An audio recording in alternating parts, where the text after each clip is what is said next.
доброче за оние што во овој момент се вклучуваат. Чуму тема педофилија. Дали е возможно тоа нам да не се случува? Дали е тоа состојба, болест? Дали се лечи? Дали тоа предизвикува социо и психијатриски проблеми на жртвите, на децата, па и кај родителите? Тема која ја наметна можеби кумулацијата на информации што деновиве по разни основи се појавија во јавноста. Се разбира, педофилијата во античко време не била табу тема. Познати биле сеансите на познатите философи со своите ученици.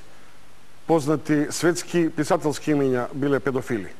Но тоа ништо не значи дека тоа е појава или процес која не треба да ја обелодениме, дека тоа е табу тема во Македонија. Не е. Ќе се обидиме да ја демистифицираме со моите вечерашни гости. Од мојата лева страна, професор Нелко Стојановски, Вера Чуракова, психијатар, психолог и Змејанац од Мегаши, Драги Змејанац од невладината Мегаси. Од мојата десна страна, Верица Трајковска, Среќно детство, невропсихијатрот Ентони Новотни и Мери Бошкова, психијатар. Комплетно и веднаш за професорите универзитетски, што е педофилија?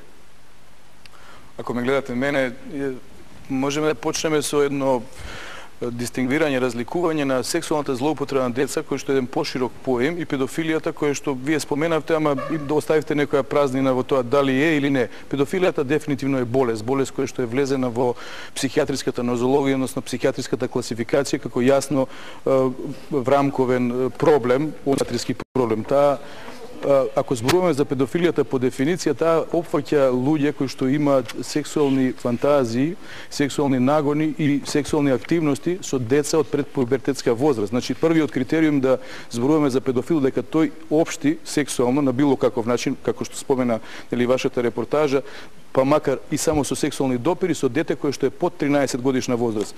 Другиот критериум е да тој човек биде барем на 16 годишна возраст или постар нормално и да биде барем 5 години помал од својата жртва, постар се извинувам. Значи повозрастен од својата жртва. И уште нешто, педофилијата е уште потесен поем во смисол да овие луѓе најмалку 6 месеци треба да доживуваат такви сексуални ургенции, сексуални потреби или да прават такви сексуални активности и истите да се реперкуират на нивното социјално, професионално и семено живење. Значи, тоа е еден потесен поем и затоа треба да го разликуваме од поемот сексуална злоупотреба на деца, кој што пак се однесува за секој присилен или сексуален акт кој е предизвикан со заведување на дете од возрасен, каде што постои присила, сила или постои велам заведување на тоа дете и ги опфаќа сите оние активности кои што јас не би ги споменувал сега, нели, од сама пенетрација до било какви сексуални милувања со децата. Значи тоа се два поеми кои што се пошироки и е битно да ги разграничиме на почетокот, бидејќи она што го споменавте, подведувањето на децата за малолетничката проституција и некое педофилно, што условно наречено педофилно однесување на некои луѓе кои што нели во наводници се со некакво останато нормално поведение, исто така нешто за осуда, но се разликува од потесниот поем педофилија. Професор Стојановски, негде прочитав дека тоа е табу тема, ваш став, но дека тоа не е расширена појава во Македонија. МВР тврди дека сепак има неконтролирана темна бројка на вакви случаи. Заправо тоа, според моите сознанија, појава која што е во пораст, во светски рамки и кај нас, меѓутоа има темна бројка, според некои научни сознанија, од едно познато, 4 до 10 непознати. Во таа смисла, значи, е таа темна бројка за која што ние не можеме да тврдиме.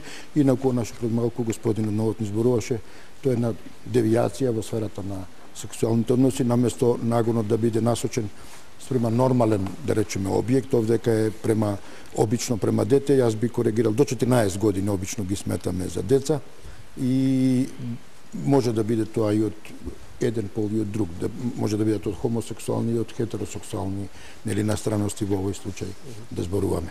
Значи, во Македонија во моментов ние немаме прецизни сознанија колку е таа расширена, но ни во светски рамки науката тука не дава конечен збор. Прогнозите се во овие рамки во кои што ги спомнав. Дали со своите студенти разговарате без предрасуди на оваа тема? Да. Разговараме, отворивме повеќе теми кои што доскоро беа табу теми, меѓу кои вие имавте една од тие за хомосексуалност. Јас во учебникот по социјална патологија пишував, меѓутоа не на основа литература и сознанија кои што се актуелни за Македонија, туку на основа светска литература. Моите проучувања што ги направив, американска, француска, не знам, друга литература, пишував на основа тоа, иако знам, иако сум свесен, дека не се трансплантираа сознанијата од една таква заедница во друга. Она што може да важи за Америка, сосема во еден друг систем, културен и така натаму, за Македонија да тоа не важи. Ниту по обем, ниту по карактеристики, ниту по етиологија и така натаму. Во таа смисла овде може сега да продискутираме, меѓутоа претпоставам дека и колегите други, моите соговорници ќе се сложат дека без некои дефинитивни и прецизни сознанија за обемот, за етиологијата и така натаму на појава. А дека може да се разговара, веќе нашето општество отвори многу од тие табу теми, па и за ова не е проблем да се разговара. И со студентите разговараме, бидејќи сте тие возрастни, може да разговараме за сосема сериозно. Нормално пред да радиме некоја ваква тема, ќе прочитаме нашата литература и проверуваме на интернет што може да се најде, што е достапно, па може да разговараме и за тие искуства, иако реков не се трансплантираат едноставно на нашата почва. Бидејќи срфате по интернет, сте им демонстрирале сексуален однос на педофилски начин? Не. Не. Тешко се улегува хакерски. Вера Цуракова, психолог, дали сте се сочиле со педофил? Да. Дали сте се сочиле со злоставено дете? Да. Повеќе со злоставувани деца отколку со педофил. Како доаѓаат родителите и што ви соопштуваат? Како сознаваат родителите за чинот? Кој родител тоа го знае? Знаете како, тоа е многу деликатно прашање. Моето искуство во работа со деца и со родители и со семејства покажува дека има деца кои што на многу отворен начин тоа го кажуваат. Имав едно дете во Скопје кој што ми кажа вака: тетка Вера дојде пријател на моите родители, ме повика да ми ја покаже колата и да ми покаже особено како волан имам во колата, и ми рече дека ќе правиме вака и вака и дека ќе ми биде многу убаво. Но искрено да ти кажам, тетка Вера, воопшто не ми беше убаво. Значи има и такви деца, но има и деца кои што веројатно после ќе проговориме за тоа како приоѓа педофилот кон детето за да го освои, они имаат специјален стил во приоѓањето, се надевам дека некој од нас ќе каже за тоа. Значи, има деца кои што не можат за тоа да кажат затоа што им се закануваат со смрт на мајката или на некој близок во семејството, па се принудени да молчат од страв. Но и некои деца молчат за тоа што се травматизирани, односно влезени во посттравматско стрес растојство и тој настан го потиснуваат во комплетна амнезија. Така да, тие деца реагираат на некој специфичен начин, кој што покажува дека нешто се случило, но не знаеме што. Како би можеле да се диагностицираат децата кои на таков начин се злоставувани? Па вака, во нашата пракса психолозите применуваат тестови, но применуваат и проектники. Во проективните техники, особено во цртежот, децата проектираат дел од траумата, по која што ние психолозите тргнуваме во потрага. Значи, на секој цртеж се наоѓа еден детал кој што ја покажува дека се случила траума. Така да тој момент е она појдовна точка која што не води во да гњуриме, просто да влегуваме во душата на детето. Во, да речем условно, јавните малограѓански кулари, во новинарските средини, се зборува за случај каде што универзитетски професори злоставувале деца. Се зборува за, да речем условно, елитистички пристап, дека тоа станува некаков дух на надпревар. Дали е возможно да се направи некаква социјална категоризација на родителот или на педофилите и на децата кои се предмет на злоставување?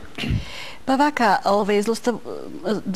злоставување се случува од многу блиски луѓе, може и од роднини, од најблиски пријатели, луѓе во кои што не можете да верувате дека може нешто да направат на вашето дете, од видни луѓе, професори, политичари, во основните училишта, се случуваат и од родители.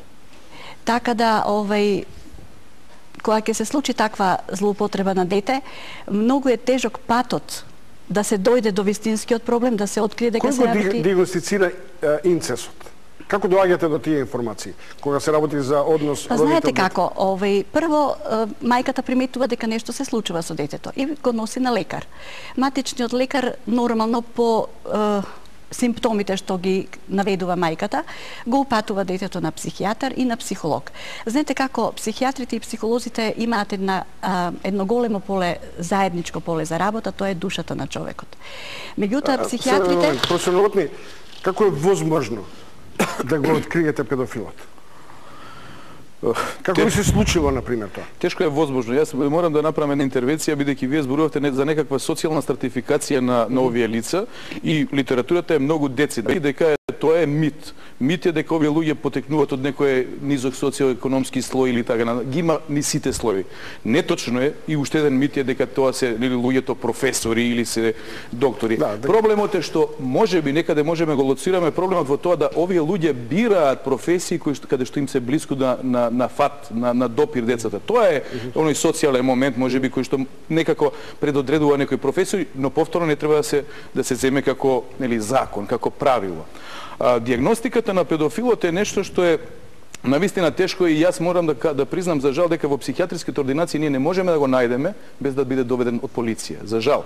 Откако ќе се случи делото, ние можеме да го откриеме. Ние сега работиме, еден цел тим на невладино здружение работевме, па се поделивме меѓу нив. Јас влегов во еден, да речеме, во една професионална авантура, обидувајќи се да направам нешто што на Балканот не е направено и го сторив тоа заедно со помош на моите колеги. Работев во затворот Идризово и во истражниот затвор Скопје и истражував 67 осудени злосторника за сексуални злосторства. Тоа е моја обработката во мојот докторат и тие луѓе се со различен психолошки профил. Ги има едни, затоа јас така почнав на почетокот да ги поделиме што е сексуална злоупотреба. Професорот спомена не 13-14, тоа е според законот, според дефиницијата за педофилија 13.